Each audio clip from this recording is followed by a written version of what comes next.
Welcome to this week's episode of Meet the Vegans, and this week we review The Gentleman.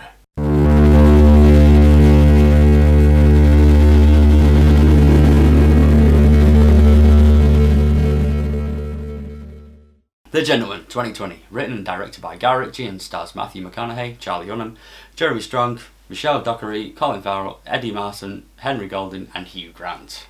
Guy Ritchie returns to his roots with his 11th feature film. We see Mickey Pearson wanting to retire and sell his marijuana empire. The gangster underworld feel Mickey has gone soft. Rivals start to plot and scheme against Mickey to lower the price of the empire. Will Mickey have a second thought about negotiating a deal or keep the empire for himself? So, The Gentleman. Guy Ritchie has returned to his old ways. Definitely. And it was nice to see the return of the British comedy What was gangster the last film he movie. directed? Was it Aladdin? Is that right? Yes, it was Aladdin. So this is why he's come back to his roots. Yeah. He thought, I mean, fuck that Disney paid motherfucker. Paid a lot of money from Disney, which... Hey, guess what? You can get Matthew McConaughey now. Well, that's it. Disney basically paid for that. Tim Burton went and directed a shitload of Disney films, failed, and then disappeared. So, yeah. So, anyway, The Gentleman. The dialogue through this film, for me, was brilliant. Yeah. It usually is with Guy Ritchie films. But what made it better was his choice of actors, I think, in this one. Like I said to you, the only reason I got interested in this film was because in the trailer I saw Hugh Grant portraying someone I've never seen him do before. And I'm not a Hugh Grant fan. No. I don't like this. The nice boy, posh boy like, bullshit. I'm going to pull the bird. Yeah, and it was just bollocks. But the trailer for this sold Hugh Grant in a completely And he's not a hard character. He's not like a gangster or anything. He's a reporter. Isn't he? He's a reporter. Or a private eye. Could be private. In a way, yeah. He was a bit like a paparazzi kind of mixture of I want to say paparazzi because you see them, don't you? Well, yeah. Unless your name's Princess Diana. Too soon? It's a bit fucking harsh, man. Yeah. She did run from this. We'll edit that out. I don't think so. But he starts off the film, and that kind of motion it's got of him with the comedy factor doesn't kind of relent from Hugh Grant, does it? No, it's completely different. And it's just if like... there's going to be one film that he's going to be remembered for, it will for be me, this. it's this. Yeah, for me, it'll be this. Yeah, I won't ever remember... I won't remember about a boy. I remember he was in... Yeah. Or was that Love Actually? Oh, I don't know. He was in Love Actually. Was he in Love Actually? Yeah, he was in About a Boy, 4 Weddings and a Funeral. I knew he was in 4 Weddings and a Funeral because Annie McDowell's in that as well. Yeah. I don't know why that came to my head. It just no idea. But for me, this was what I remember him from because he played an absolute fantastic part. Also in his early film, he always plays that same part. It's the posh boy. Typecast. Yeah. All the time. And it was shit. I don't know if that was his choice or... was it his choice or did he just get pushed into that? No, it was probably his choice. Yeah, no, this acting thing's really easy, isn't it? I just come on, well, set and turn up and just be myself. It's brilliant, great. Swell. He kind of sets the tone for the story though as well, doesn't he? Because he's retelling the story, or he's telling a version. He's basically pushing the story forward. Yeah. He's telling a version of the story. His version of the story with Charlie Hunnam. Yeah. Which Charlie Hunnam has a really weird accent. Yeah. It's not... I would have said it was straight down the middle, in between fucking, like... like Cornwall and all that. I see, it's I like, wouldn't... And, like, you got, like, Southend and all that. It wasn't... It's like, it's kind of like Brighton. For me, it was a mixture of kind of... But then I heard Welsh as well. Yeah, I get that, but I think it's kind of like coming from... I don't know if that's his Sheffield. Voice. Is that his voice? No, I've seen him on thing. If it is, he's got a weird accent because it's kind of like part Sheffield, that's not a bad area, thing, by the way. That's... Welsh with a bit of Southern in there, and it was just a bit weird. But it is what it is. He played a good part, and when he was in scenes where he was the main character, he stood out. Yeah. He really did stand out in it. Matthew McConaughey. He is all right. He's just Matthew McConaughey in it. There's nothing special really for Matthew McConaughey. No, he does play his characters in different films. Yeah, but he plays them well. Yeah, he plays them well, and there's a lot of differences between them. Like the guy, you know, he plays in Wolf on Wall Street. He's completely that's different brilliant. to this guy, but that's the same sort of world. Yeah, but Do you know that what I in mean? Wolf of Wall Street, he's only in it for like a minute or two. Yeah, but he stole the show. Exactly, yeah, that's correct. And that's what's really. But that good character about. that he portrays, that everyone thinks like, oh, he just does the same sort of. But he's not. No, there's a different sort of thing. Dallas Buyers Club for me is one of his strongest moments. Yeah, it was really something that I didn't want to watch. Watched it and bloody enjoyed it and thoroughly enjoyed it. But in this, he is Matthew McConaughey. It was well written for him. It was just the bog standard easy role for him. Even like the sarcastic sort of.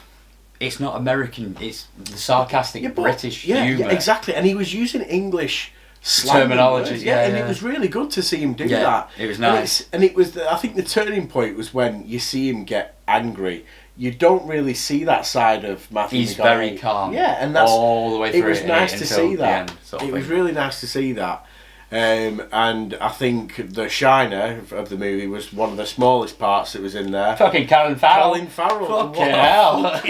What an absolute fucking diamond. Wearing like fucking, what's his name from Burberry or whatever. From Bullseye. What was his name? Fucking Jim Bowen. Jim Bowen glasses. Didn't he have Jim Bowen glasses on?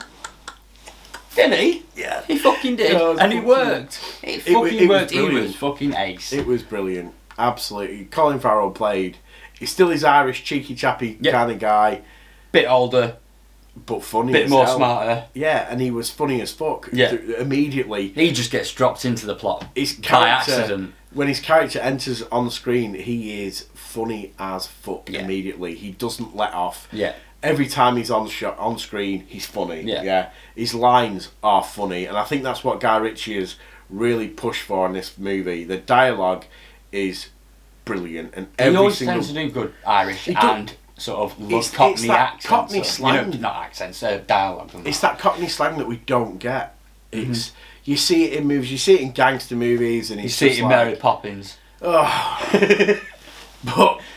Dick Van Dyke, you know, classic Cockney guy there. That was a true Cockney accent, you know. Yeah. Mary Poppins, dipping time. Mary Poppins. Well, Mary Poppins. No. On to the rooftops. No, forget it. It's just, for me, I actually thoroughly enjoyed this film. You know, nice the only person who I thought the Cockney voice was a bit annoying was his wife. Did you not find it a bit sort of like the same old? She had good moments in it, but like her dialogue, she just like sort of went, "Don't you fucking see?" It was all sort of mono. But that is what. Yeah, I know, but it just, I don't know. Everyone was so vibrant with their language, with their kind of character's voice. I just thought she was a bit like, yeah, I'm just gonna play like this sort of thing. You know, it's just. I know what you same mean. Old, same old. But how often do you find a Cockney kind of female character that hasn't got that voice? Exactly. So I know, but with the British public, we know this. We know what it's stereotyping, and they do it a lot, and especially in comedy gangster films, even in British gangster films, they all have that same kind of monotone voice. Sort of thing, but yeah, but she was the only one I was like, I hope she didn't have many scenes because her voice is like kind of going through me a bit here. Everyone else was fine. It's just her voice. Everyone else was bloody good at what they did. When she was shouting, that was fine. I'll be honest, I actually didn't think Charlie Hunnam was going to be that great in this movie. No, I didn't. It was just like... I didn't like King Arthur. King Arthur. I liked elements of it, but it just wasn't what I expected from a King Arthur signed up for like 7 movies? I don't know. I'm pretty sure it was. So the battery died. The battery did die. And we had to wait for Anthony here to wind it up because we're so poor. Anyway. Anywho. So we're on about the lady and her accent. Yeah. It's just a generic thing that you see across these comedy gangster films. Now, the story kind of is a bit too easy, isn't it? It's a little bit obvious. There's things that happen in the movie that are very obvious. You kind of see it coming, in a way. Yeah. But then, as it usually does in these British comedy gangsters, is they throw a plot twist in there. A spanner in the works. And then it or throws a wrench if you're American. Another plot twist on top of that. And that plot twist will lead to a third one. Yeah, and it kind of spirals, but the story is good. It's easy to follow.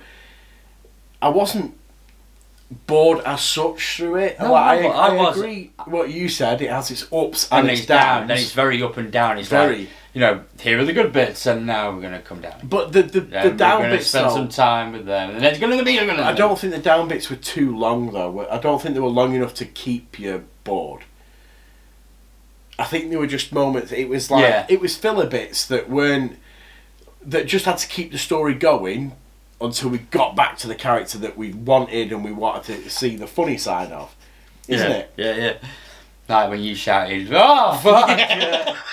And then he cuts to a scene of Hugh Grant and fucking Charlie Hunnam.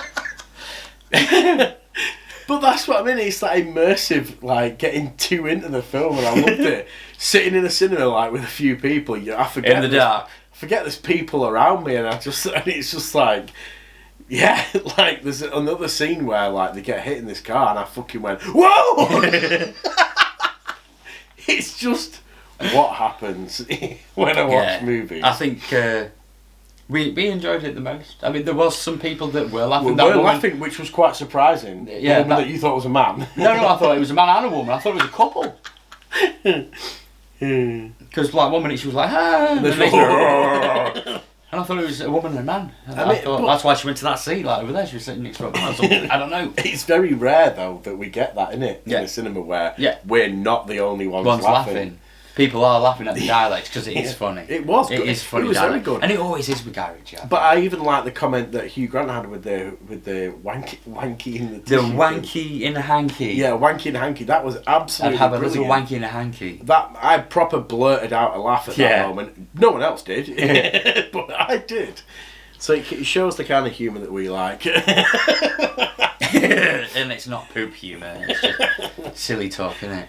But it was funny. He's pulled off a character I would never have thought Hugh Grant would ever play. And he's portrayed very well in this movie. And I completely agree with what you said. It's not a movie I am going to fully remember from Guy Ritchie. It's not Lock, Stock, it's not Snatch. But I remember this movie. I feel like it's a shame to base it on those films because... But that's what we know him from, and you will do that with a director. Yeah. But it's just like... It's like we've actually said we've actually done that with Hugh Grant at the beginning of this video. We said what we knew about Hugh Grant, but we now like him for this film. Yeah. And we've said that we will remember this film because of Hugh Grant. Yeah. He is. I won't remember any lines that he'd said in fucking 4 Weddings and a Funeral. You know what I mean? I can't remember. No. Do you know what I mean? From this, I'm going to go and remember Hugh Grant lines. Hugh Grant, he was for the funny. first time in my life. Yeah, and it was the age of 36. After having Hugh Grant in my life for a long time, reading about his escapades with prostitutes at night time. Forgot all about that. Yeah, and he was married to Liz Hurley. Yes. Weird. Who became a fembot. Even weirder. What happened to her? I've no idea. I'm sure she'll come back around again. I think Austin Powers was like her last I think movie. that killed her off, didn't it? Well, especially literally sequel when she was a fembot. Yeah. Strange. Yeah. I was going to try and do an Austin Powers character. Is that why you turned to me? You're like, I'm going to look like a robot. I'm going to turn to you and just like, no, you know what? I ain't going to do that impression because I'm shit at it. Baby. Yeah, I was going to do something like that and I was just like, no, forget it. Fat bastard, you lost a lot of weight. I ain't my neck looks like a vagina. Baby back ribs. Baby back ribs. You were crap, I was great. You were shite. For me, anyway, going off on a tangent again. As always, this film was enjoyable. It wasn't shit. It wasn't boring. To me, I took it as a Guy Ritchie whodunit film. Yeah, and it was, and it like if Guy Ritchie had done like a Poirot film, sort of thing. Like you said, you related it to Knives Out. Yeah, there's a lot of sort of like, well, they did that, and it was that one-liners. There was one-liners that you get in there, and it was enjoyable. And for me, well, aren't they like? I know I keep going back to this fucking the dialogue and that, but that is what he's famous. Famous, but it is. You know what I mean? It's like lines from That's like what made Lock, Stock and that. It's like, you know, you must be Harry. You know, you must be JD's son. Sorry, didn't know you're dead. Yeah. You know what I mean? Things like that. It's like you remember shit like that. But that's what we. When I say grew up on it, it was like almost 20 odd years ago.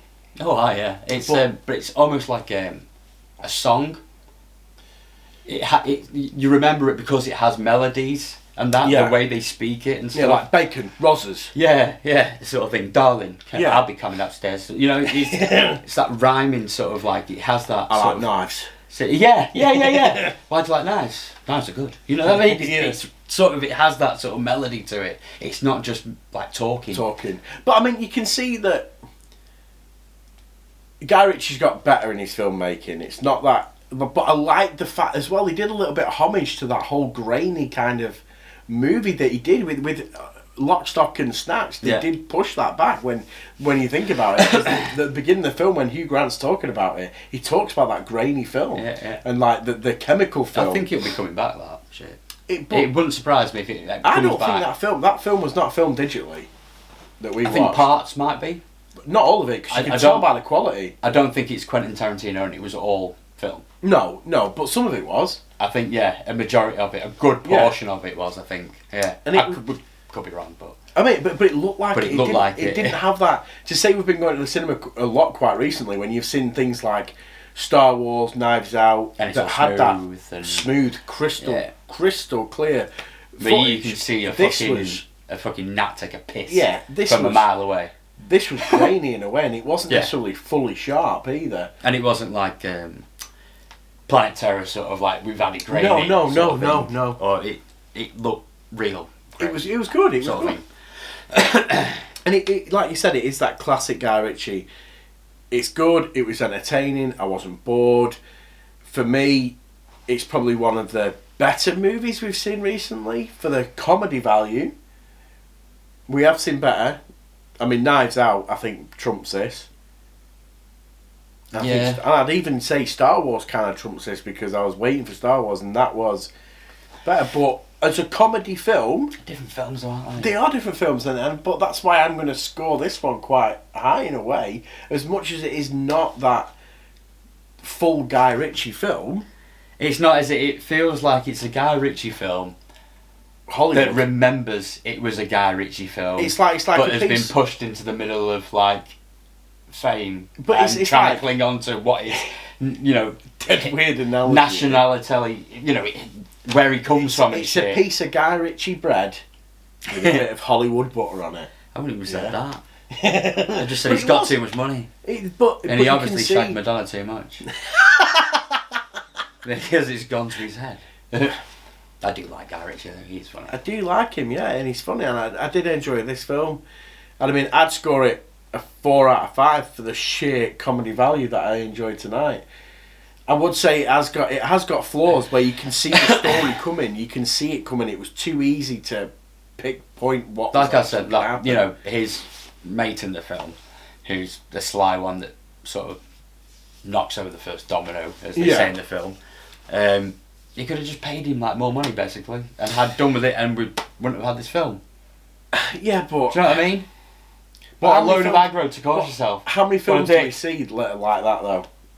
Yeah, but it was so obvious. It's like these people got money. There's no struggle. Do you know what I mean? It's not like the other guy was struggling to get the money to pay him or anything like that. So that's why he tried to bribe him or anything, which I think would have been a better. If he was a person who had a load of money and then lost it all and was trying to get it back, and he was try and get it back and that, and he had to set up these briberies and blackmails and stuff like that, and look at what he was doing. Because he did always talk about getting his hands rather than things like that. It's the only problem with this film. Well, not only problem, but I just feel like the guy could have just gone, have all my money, and I'll make a fucking shitload of money off this anyway. Yeah. If there was a bit more of a struggle with him, or even Matthew McConaughey. Like I say, if he lost it all and tried to get it all back. See, at times you forgot what the story was about. Yeah. Because they concentrated so much on the comedy, you really did forget about what the story was about. At times it was who's this again? It was just being funny in its own right. You know, he'd written a funny script, but with a minor story. Yeah, it just felt like a Guy Ritchie film. It was. Hanging on to what was left of Guy Ritchie. And I think he needs to go back to that kind of Snatch and Lock, Stock kind of what made him famous. Yeah, and it doesn't even have to be about gangsters. But he doesn't. The guy doesn't even have to probably try hard, because he did Lock, Stock and Snatch. I think he wrote them in a stupid amount of time, like something like 2 weeks. Yeah, something like back to back. Yeah, and weird. It was like, it was funny. Yeah, when you're young and you're hungry, you've always got these ideas that fly out of you. But I think amongst other things. Well, yeah, definitely. Too much sometimes. Too much. I thought I was the only one in the world that did it that much. Really? Yeah. The end of mine was like a pencil.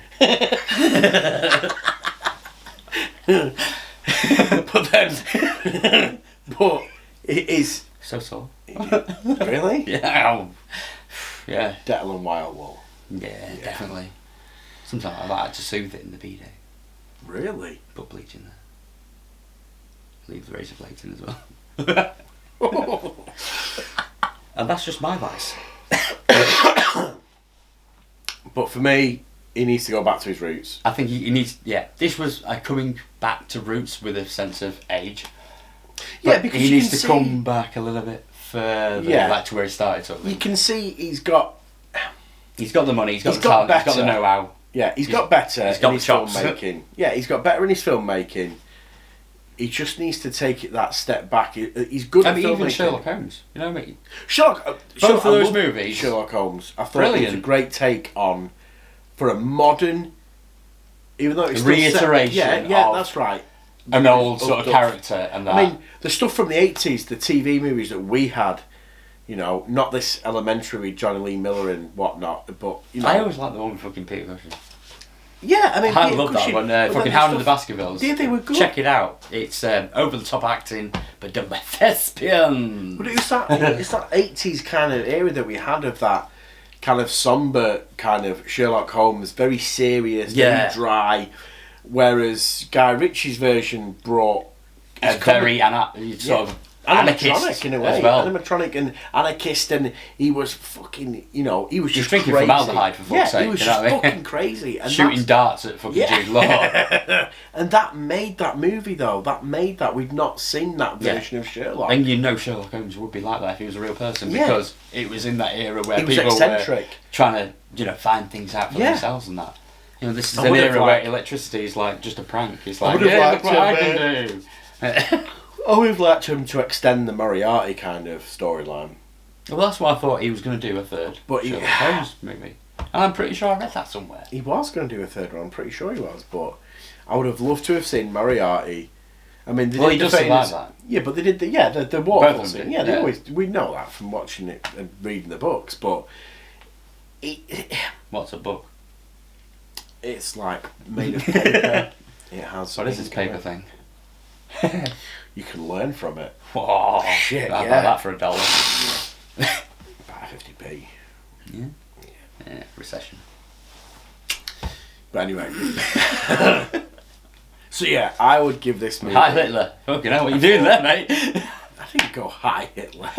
No, but I said it and you did it. I would give this movie a 4 out of 5. Based on the comedy. If I was going off the story, I'd probably drop it to a 3. But I really enjoyed myself tonight. There were some real good, funny, laugh out loud moments for me. And there's not been a movie that's had that kind of funny impact. If I'm like I said, if I'm going to give it a story rating, 3, funniness 4. It was out there. It was. Oh, we're doing 2 ratings now. Oh right, that's how we're doing it, is it? Oh, okay. Oh, well, that's all right then. That's saved me. But yeah, that's what I would give it. I thoroughly enjoyed myself tonight.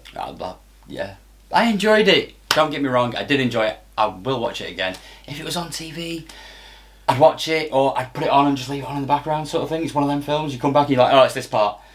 Yeah, oh, it's this part. Yeah. Like you can just do whatever, make a cup of tea, do your washing up or whatever. Come back to it. It's like, oh, it's the part where Hugh Grant gets in the box. Or it's the part where fucking Colin Farrell fucking has to fight with the kids.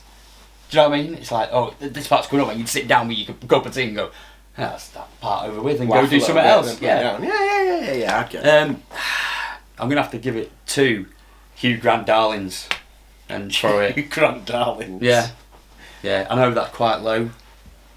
But if we're doing 2 votes, then I'd give it 4 for comedy, because it was funny. It was funny. It was probably, something like I said, the funniest thing I've seen this year. Yeah. Yeah. Wow. That just blowed my mind. Oh my god. Wow. So that was weird. 2020. Boo! Yeah. Wow. Yeah. So long, 29. It's this year, you know, we've known each other 30 years. No, it's not. It fucking is. Really? Yep, 30 years this year. Wow. 3 whole decades. Is that it? Yeah. Feels like Pathetic. What? Really? Feels like a day to me. Just one big long day. So, if you agree or disagree, hit us up in that comments below. If you haven't already, please subscribe. And smash that like button. Smash it hard. I've been Anthony. And I've been Neil. And remember, hail the vegans. Also, check this film out because Hugh Grant's pretty fucking good in it. Well, he is. yeah.